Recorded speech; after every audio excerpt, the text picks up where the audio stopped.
ಜೈಲು ಅಂದ್ರೆ ಕಳ್ಳ ಕಾಕರ ಪಾಲಿನ ಮನಪರಿವರ್ತನಾ ಕೇಂದ್ರ ಅಂತಾರೆ.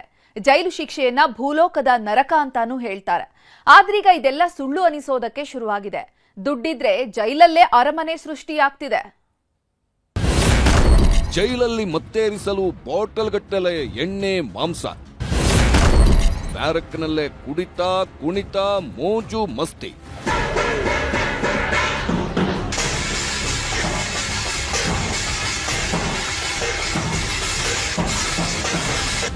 ನಿನ್ನೆ ಐಸಿಸ್ ಉಗ್ರ ಶಕೀಲ್, ವಿಕೃತಕಾಮಿ ಉಮೇಶ್ ರೆಡ್ಡಿ ಹಾಗೂ ಗೋಲ್ಡ್ ಸ್ಮಗ್ಲಿಂಗ್ ಕೇಸ್ನಲ್ಲಿ ತಗಲಾಕೊಂಡಿರೋ ನಟಿ ರನ್ಯಾ ರಾವ್ ಪ್ರಿಯಕರ ತರಣ್ ಕಂಬಿ ಹಿಂದೆ ಬಿಂದಾಸಾಗಿ ಎಂಜಾಯ್ ಮಾಡುತ್ತಿದ್ದ ವಿಡಿಯೋಗಳು ಬಯಲಾಗಿದ್ವು. ಈ ಬೆನ್ನಲ್ಲೇ ಇಂದು ಕೂಡ ಮತ್ತೆರಡು ವಿಡಿಯೋಗಳು ಎಲ್ಲೆಡೆ ಹಲ್ಚಲ್ ಎಬ್ಬಿಸಿವೆ. ಕಂಬಿ ಹಿಂದೆ ಮದ್ಯದ ಬಾಟಲಿಗಳು ಸದ್ದು ಮಾಡಿವೆ. ಅಷ್ಟೇ ಅಲ್ಲ, ಬ್ಯಾರಕ್ನಲ್ಲೇ ಎಣ್ಣೆ ಹೊಡೆದು ಕೈದಿಗಳು ಕುಣಿದು ಕುಪ್ಪಳಿಸಿದ್ದಾರೆ.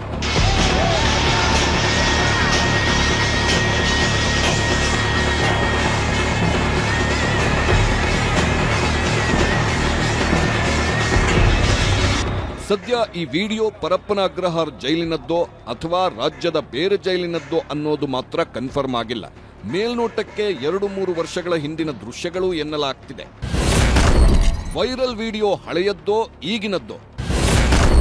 ಅಧಿಕಾರಿಗಳ ಹೇಳಿಕೆಯೇ ಬೇರೆ, ವಾಸ್ತವವೇ ಬೇರೆ.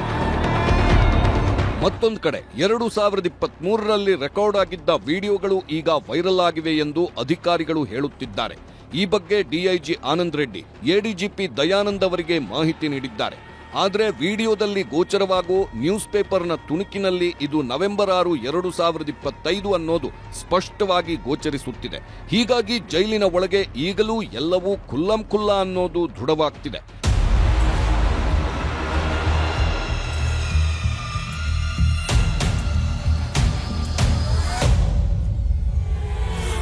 ಇನ್ನು ಪರಪ್ಪನ ಅಗ್ರಹಾರ ಸೆಂಟ್ರಲ್ ಜೈಲಿನಲ್ಲಿ ಸಾಲು ಸಾಲು ಅಕ್ರಮ ನಡೆಯುತ್ತಿರೋದೇಕೆ? ಮೊಬೈಲ್ ಬಳಕೆ ಹೇಗೆ ಸಾಧ್ಯವಾಯಿತು? ಒಳಗಡೆ ಪಿತೂರಿ ಮಾಡುತ್ತಿರೋದು ಯಾರು ಅನ್ನೋ ಬಗ್ಗೆ ಅಧಿಕಾರಿಗಳು ತನಿಖೆ ನಡೆಸುತ್ತಿದ್ದಾರೆ. ಮೇಲ್ನೋಟಕ್ಕೆ ಜೈಲಿನ ಸಿಬ್ಬಂದಿಯಿಂದಲೇ ವಿಡಿಯೋ ಲೀಕ್ ಆಗಿರಬಹುದು ಎಂಬ ಶಂಕೆ ವ್ಯಕ್ತವಾಗಿದೆ. ತನಿಖೆಗಿಳಿಯುತ್ತಾ ಎನ್ಐಎ ಮತ್ತು ಡಿಆರ್ಐ ತಂಡ. ಮನೋವೈದ್ಯ ನಾಗರಾಜ್ ಮೇಲೆ ಅನುಮಾನ. ಈ ವೈರಲ್ ವಿಡಿಯೋಗಳ ಕುರಿತಾಗಿ ಈಗ ಎನ್ಐಎ ಮತ್ತು ಡಿಆರ್ಐ ಕೂಡ ತನಿಖೆಗೆ ಕೈ ಹಾಕಿವೆ ಎನ್ನಲಾಗಿದೆ. ಉಗ್ರನ ಕೈಯಲ್ಲಿ ಮೊಬೈಲ್ ಇದ್ದಿದ್ದರಿಂದ ಇದು ಭದ್ರತಾ ಸೂಕ್ಷ್ಮ ವಿಚಾರವಾಗಿದೆ.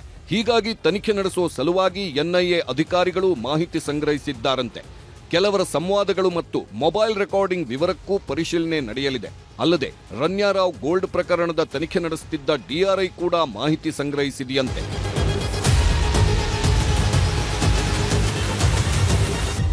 ಇನ್ನು ಈ ಹಿಂದೆ ಉಗ್ರನಿಗೆ ಮೊಬೈಲ್ ಕೊಟ್ಟು ಸಿಕ್ಕಿಬಿದ್ದಿದ್ದ ಮನೋವೈದ್ಯ ನಾಗರಾಜ್ ಮೇಲೆಯೇ ಅನುಮಾನ ಮೂಡಿದೆ.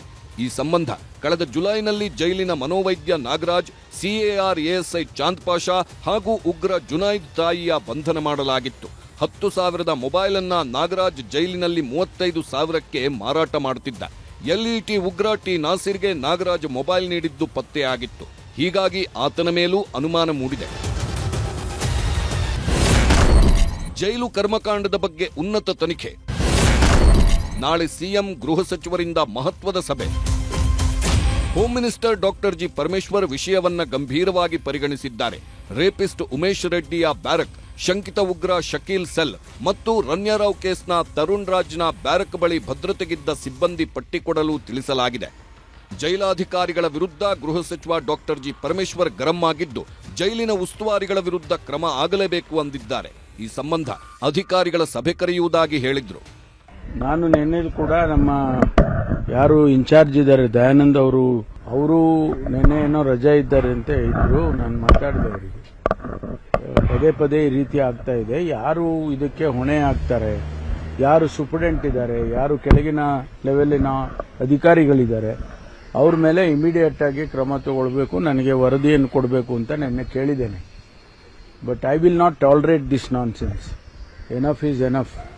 ಸಿಎಂ ಸಿದ್ದರಾಮಯ್ಯ ಕೂಡ ಈ ಬಗ್ಗೆ ಗಂಭೀರವಾಗಿ ಪರಿಗಣಿಸಿದ್ದು, ತಪ್ಪಿತಸ್ಥರ ಮೇಲೆ ಕ್ರಮ ಕೈಗೊಳ್ಳುವುದಾಗಿ ಹೇಳಿದ್ರು. ಅದಕ್ಕೆ ನಾಳೆ ಮೀಟಿಂಗ್ ಕರೆದಿದ್ದೀವಿ.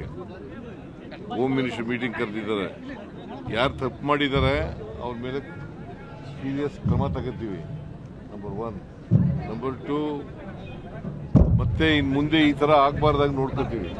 ಕೈದಿಗಳಂತೆ ನೋಡದೆ ಕಾಸಿನ ಹೇಸಿಗೆ ತಿಂದ ಅಧಿಕಾರಿಗಳ ವಿರುದ್ಧ ಸೂಕ್ತ ಕ್ರಮ ಆಗಬೇಕಿದೆ. ಇಲ್ಲದಿದ್ರೆ ಸಮಾಜ ವಿದ್ರೋಹಿ ಕೃತ್ಯ ನಡೆಸೋರಿಗೆ ಕಾನೂನು ಮತ್ತು ಜೈಲು ಅಂದ್ರೆ ನಗೆಪಾಟಲಾಗೋದ್ರಲ್ಲಿ ಯಾವುದೇ ಸಂಶಯವೂ ಇಲ್ಲ. ಈ ಬಗ್ಗೆ ಸರ್ಕಾರ ಮುಂದೆ ಯಾವ ಕ್ರಮ ಕೈಗೊಳ್ಳುತ್ತೆ ಅನ್ನೋದು ಸದ್ಯದ ಕುತೂಹಲ. ಗಂಗಾಧರ್ ವಾಗಟ, ನ್ಯೂಸ್ 18. ಹಾಸನ ಜಿಲ್ಲೆಯಲ್ಲಿ ಕಾಡಾನೆಗಳ ಉಪಟಳ ನಿಲ್ಲೋ ಹಾಗೆ ಕಾಣ್ತಿಲ್ಲ. ಇಷ್ಟು ದಿನ ತೋಟ ಗದ್ದೆಗಳಲ್ಲಿ ಅಟ್ಟಹಾಸ ಮೆರೆತಿದ್ದ ಆನೆಗಳು ಈಗ ಊರಿಗೆ ನುಗ್ಗಿ ಬರ್ತಿವೆ. ಕಾಡಾನೆ ಭೀಮನ ಅಟ್ಟಹಾಸಕ್ಕೆ ಜನ ಅಕ್ಷರಶಃ ಬೆಚ್ಚಿ ಬಿದ್ದಿದ್ದಾರೆ.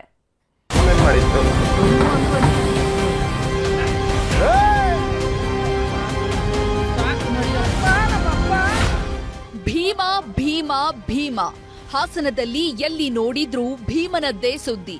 ಭೀಮ ಆ ಊರಿಗೆ ಬಂದಿದ್ನಂತೆ, ಭೀಮ ಈ ಊರಲ್ಲಿ ಉಪಟಳ ಮಾಡಿದ್ನಂತೆ. ಹೀಗೆ ದಿನಕ್ಕೊಂದರಂತೆ ಭೀಮನ ಸುದ್ದಿಗಳು ಕೇಳಿ ಬರ್ತಾನೆ ಇವೆ. ನಿನ್ನೆಯಷ್ಟೇ ನಡು ಬೀದಿಯಲ್ಲಿ ನುಗ್ಗಿ ಬಂದಿದ್ದ ಭೀಮ ಬೇಲೂರು ಜನರ ನಿದ್ದೆಗೆಡಿಸಿದ್ದ. ಅರಣ್ಯ ಇಲಾಖೆ ಸಿಬ್ಬಂದಿ ಎಷ್ಟೇ ಸರ್ಕಸ್ ಮಾಡಿದ್ರೂ ಭೀಮನನ್ನ ಟಚ್ ಮಾಡೋದಕ್ಕೂ ಆಗಿರ್ಲಿಲ್ಲ. ಆದ್ರಿವತ್ತು ಇದೇ ಭೀಮ ಅಬ್ಬರಿಸಿ ಬೊಬ್ಬಿರಿದಿದ್ದಾನೆ. ಬಿಕ್ಕೋಡು ಸಮೀಪದ ಜಗಬೋರನಹಳ್ಳಿಯಲ್ಲಿ 2 ಕಾಡಾನೆಗಳ ಕಾದಾಟಕ್ಕೆ ಇಡೀ ಊರಿನ ಜನ ಬೆಚ್ಚಿ ಬಿದ್ದಿದ್ದಾರೆ. ಮನೆ ಮುಂದೆ ನುಗ್ಗಿ ಬಂದ ಭೀಮ ಕಣ್ಣಿಗೆ ಕಂಡಿದ್ದನ್ನೆಲ್ಲ ಪುಡಿ ಪುಡಿ ಮಾಡಿದ್ದಾನೆ.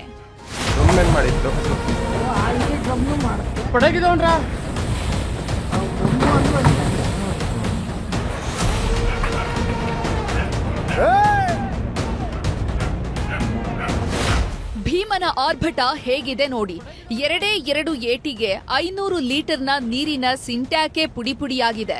ಸುಮಾರು 7-8 ನಿಮಿಷ ಮನೆ ಮುಂದೆಯೇ ಗೀಳಿಟ್ಟ ಭೀಮ ಎತ್ತಿನ ಗಾಡಿಯನ್ನು ಎತ್ತಿ ಬಿಸಾಡಿದ್ದಾನೆ. ಜನ ಕೂಗಿದ್ರೂ ಇಲ್ಲ, ಸಾಕಪ್ಪ ನಿನ್ನ ಆರ್ಭಟ, ಇಲ್ಲಿಂದ ಹೋಗು ಅಂದ್ರೂ ಇಲ್ಲ. ಮನೆ ಮುಂದೆ ಹಾಕಿದಂತಹ ಜೋಳವನ್ನೆಲ್ಲ ಚೆಲ್ಲಾಪಿಲ್ಲಿ ಮಾಡಿದ್ದಾನೆ. ಅಪ್ಪಿ ತಪ್ಪಿ ಭೀಮನ ಮುಂದೆ ಯಾರಾದ್ರೂ ಸಿಕ್ಕಿದ್ರೆ ನಡೀತಿದ್ದದ್ದೇ ಬೇರೆ.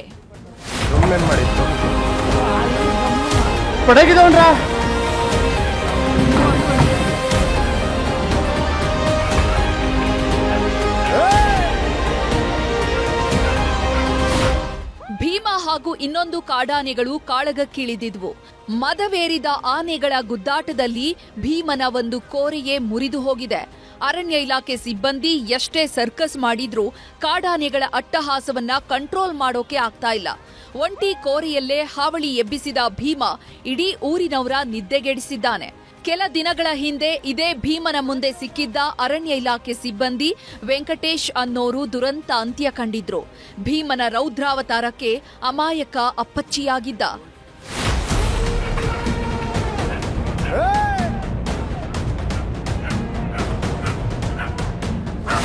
ಚಿಕ್ಕಮಗಳೂರಿನ ಮಲೆನಾಡು ಭಾಗದಲ್ಲಿ ಕಾಡಾನೆಗಳು ಮಾಡ್ತಿರುವಂತಹ ಅವಾಂತರಗಳು ಒಂದೆರಡಲ್ಲ. ನಿನ್ನೆಯಷ್ಟೇ ಬೇಲೂರು ಹಾಗೂ ಬಿಕ್ಕೋಡಿನಲ್ಲಿ ಭೀಮ ಹುಚ್ಚಾಟವಾಡಿದ್ದ. ನಡು ಬೀದಿಯಲ್ಲೇ ಗಜಗಾಂಭೀರ್ಯವಾಗಿ ಹೆಜ್ಜೆ ಹಾಕ್ತಾ ಅರಣ್ಯ ಇಲಾಖೆ ಸಿಬ್ಬಂದಿಯನ್ನ ಹೈರಾಣಾಗಿಸಿದ. ದಿಕ್ಕು ತೋಚದಂತಾಗಿದ್ದ ಸಿಬ್ಬಂದಿ ಕಾಡಾನೆ ಭೀಮನಿಗೆ ಎಸ್ಕಾರ್ಟ್ ಮಾಡಿದ್ರು.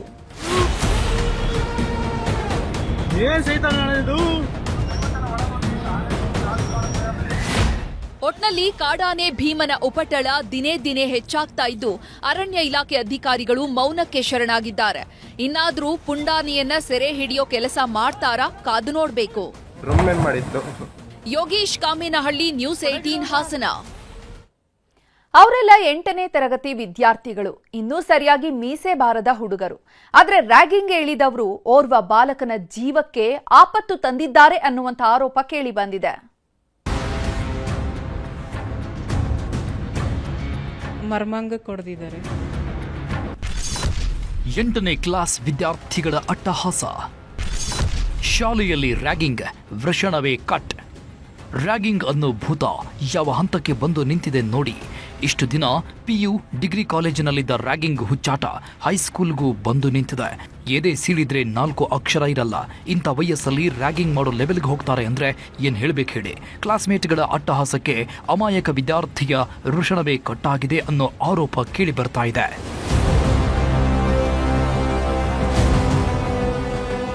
ಈ ಬಾಲಕನ ಹೆಸರು ಜೀವನ್ ಅಂತ. ಮೈಸೂರಿನ ಜಯಲಕ್ಷ್ಮೀಪುರಂನಲ್ಲಿರೋ ಸೆಂಟ್ ಜೋಸೆಫ್ ಶಾಲೆಯಲ್ಲಿ 8ನೇ ಕ್ಲಾಸ್ ಓದುತ್ತಾ ಇರೋ ವಿದ್ಯಾರ್ಥಿ. ಓದಿನಲ್ಲಿ ಮುಂದಿದ್ದ ಜೀವನ್ ಕ್ಲಾಸ್ ಲೀಡರ್ ಆಗಿದ್ದ.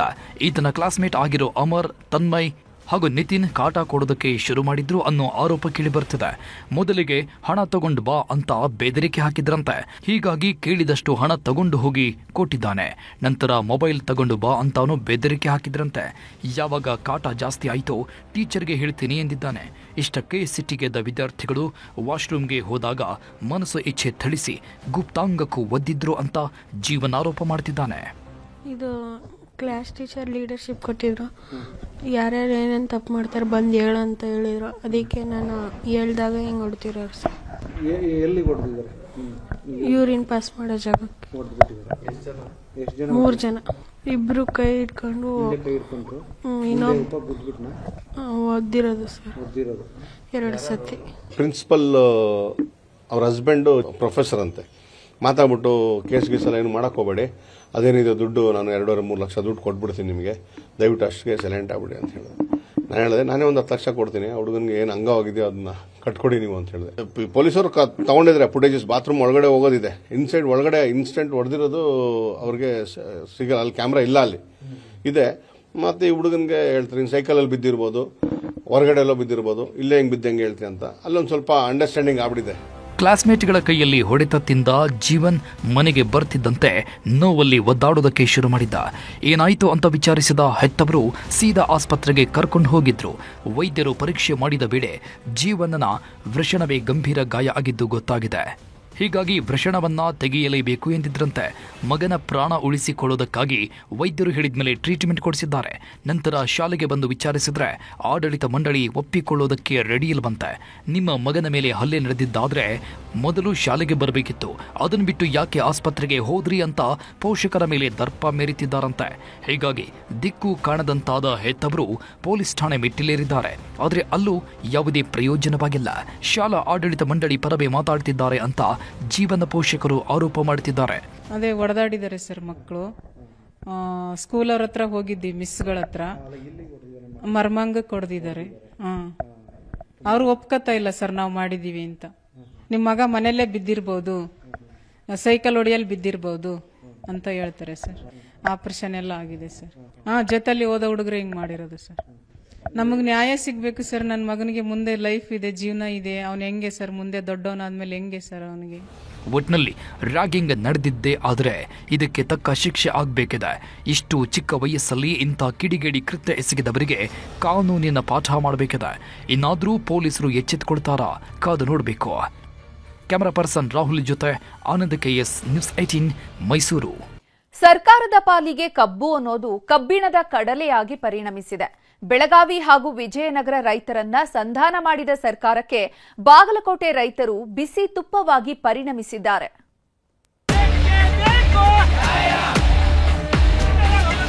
ಏನಾರ ಮಂಡತನ ಹಚ್ಚಿದ್ರ ನಾವ ಕಾರ್ಖಾನೆಗೆ ಹೋಗ್ಬೇಕಂತಕ್ಕಂಥದ್ದು. ರೈತರು ಸಿಡಿದೆದ್ರೆ ಅದೆಷ್ಟೇ ದೊಡ್ಡವರಾಗಿರಲಿ, ಅದ್ಯಾವುದೇ ಸರ್ಕಾರ ಇರಲಿ, ರೈತರ ರೋಷಾಗ್ನಿ ಮುಂದೆ ಮಣಿಯಲೇಬೇಕು. ಕಬ್ಬಿನ ದರ ನಿಗದಿ ವಿಷಯದಲ್ಲಿ ಆಗಿದ್ದೂ ಇದೆ. ಬೆಳಗಾವಿಯಲ್ಲಿ ಹೊತ್ತಿದ ಬೆಂಕಿ ಸರ್ಕಾರದ ಬುಡ ಸುಡೋದಕ್ಕೆ ಶುರು ಮಾಡಿತ್ತು.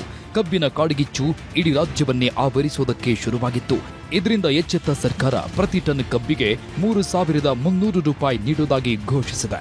ಯಾವಾಗ ಸರ್ಕಾರ ರೈತರ ಮುಂದೆ ಶರಣಾಯಿತೋ ಬೆಳಗಾವಿಯಲ್ಲಿ ಎದ್ದಿದ್ದ ಕಬ್ಬಿನ ಜ್ವಾಲೆ ನಿಧಾನಕ್ಕೆ ತಣ್ಣಗಾಯಿತು. ಆದರೆ ಬಾಗಲಕೋಟೆ ರೈತರು ಮಾತ್ರ ಹಿಡಿದ ಹಠ ಬಿಡ್ತಿಲ್ಲ. 3,500 ರೂಪಾಯಿ ನಿಗದಿ ಮಾಡೋವರೆಗೂ ನಮ್ಮ ಹೋರಾಟ ನಿಲ್ಲಲ್ಲ ಅಂತ ಪಟ್ಟು ಹಿಡಿದಿದ್ದಾರೆ.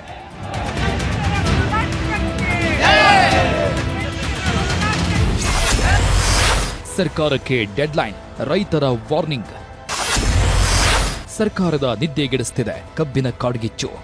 ಸಿದ್ದು ಸರ್ಕಾರದ ಪಾಲಿಗೆ ಕಬ್ಬು ಬೆಳೆಗಾರರ ಹೋರಾಟ ಬಿಸಿ ತುಪ್ಪವಾಗಿ ಪರಿಣಮಿಸಿದೆ. ಉಗುಳೋದಕ್ಕೂ ಆಗ್ತಿಲ್ಲ, ನುಂಗೋದಕ್ಕೂ ಆಗ್ತಿಲ್ಲ. ಬೆಳಗಾವಿ ಹಾಗೂ ವಿಜಯಪುರದಲ್ಲಿ ಎದ್ದಿದ್ದ ಆಕ್ರೋಶದ ಜ್ವಾಲೆಯನ್ನೇನೋ ಸರ್ಕಾರ ಶಮನ ಮಾಡಿದೆ. ಆದರೆ ಬಾಗಲಕೋಟೆ ರೈತರ ಆಕ್ರೋಶವನ್ನ ತಡೆಯೋದಕ್ಕಾಗ್ತಿಲ್ಲ. 3,300 ರೂಪಾಯಿ ಸಾಕಾಗಲ್ಲ, 3,500 ರೂಪಾಯಿ ನಿಗದಿ ಮಾಡೋವರೆಗೂ ನಮ್ಮ ಹೋರಾಟ ನಿಲ್ಲಿಸಲ್ಲ ಅಂತ ಪಟ್ಟು ಹಿಡಿದಿದ್ದಾರೆ. ಮನೆ ಮಠ ಬಿಟ್ಟು ರಸ್ತೆಯಲ್ಲೇ ಉಗ್ರ ಹೋರಾಟಕ್ಕಿಳಿದಿದ್ದಾರೆ. ಸಚಿವ ತಿಮ್ಮಾಪುರ ಎಷ್ಟೇ ಪ್ರಯತ್ನ ಪಟ್ಟರೂ ರೈತರು ಮಾತ್ರ ಜಪ್ಪಯ್ಯ ಅಂತಿಲ್ಲ. ಮುಂದಿಟ್ಟ ಹೆಜ್ಜೆಯನ್ನ ಹಿಂದಡಿ ಇಡ್ತಿಲ್ಲ.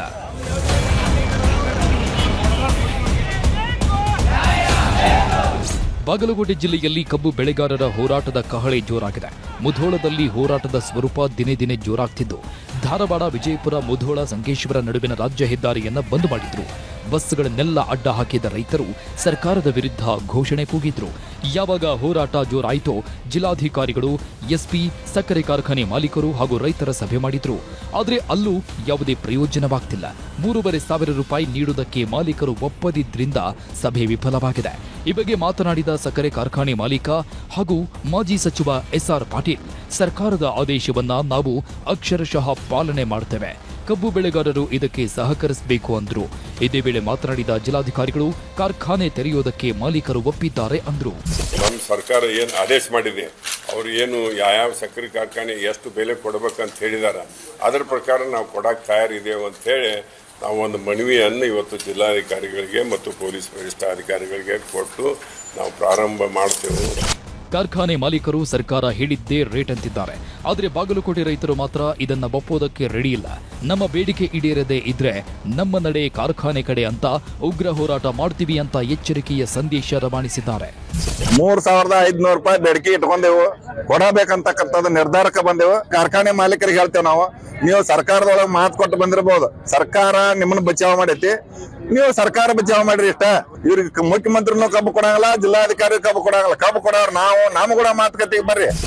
ಈ ಎಲ್ಲ ಬೆಳವಣಿಗೆಗಳ ಮಧ್ಯೆ ಸಚಿವ ತಿಮ್ಮಾಪುರ ಮತ್ತೊಂದು ಸುತ್ತಿನ ಸಭೆ ನಡೆಸಿದ್ರು. ಅದು ಕೂಡ ಠುಸ್ ಆಗಿದೆ. ಹೀಗಾಗಿ ರೈತರ ಮುಂದಿನ ನಡೆ ಭಾರೀ ಕುತೂಹಲ ಕೆರಳಿಸಿದೆ. ಇನ್ನು ಇದೇ ವಿಷಯವಾಗಿ ವಿಜಯಪುರದಲ್ಲಿ ಮಾತನಾಡಿದ ಸಿಎಂ ಸಿದ್ದರಾಮಯ್ಯ, ಕಾರ್ಖಾನೆ ಮಾಲೀಕರ ಎದುರಲ್ಲೇ ಸಭೆ ಮಾಡಿದ್ದೇವೆ. ಒಂದು ವೇಳೆ ಸಕ್ಕರೆ ಕಾರ್ಖಾನೆಗಳು ನಿಗದಿ ಮಾಡಿದಷ್ಟು ಹಣ ಕೊಡದಿದ್ರೆ ಅಂತವರ ವಿರುದ್ಧ ಕ್ರಮ ಕೈಗೊಳ್ಳುತ್ತೇವೆ ಎಂದಿದ್ದಾರೆ. ಅವ್ರ ಎದುರುಗಡೆನೆ ತೀರ್ಮಾನ ಮಾಡಿರೋದು, ಎಲ್ಲರೂ ಕೊಡ್ತಾರೆ, ಯಾರು ಕೊಡೋದಿಲ್ಲ ಅವರು ಕೂಡ ಕೊಡ್ತಾರೆ ಅಂತ ಅನ್ಕೊಂಡಿದ್ದೀನಿ ನಾನು.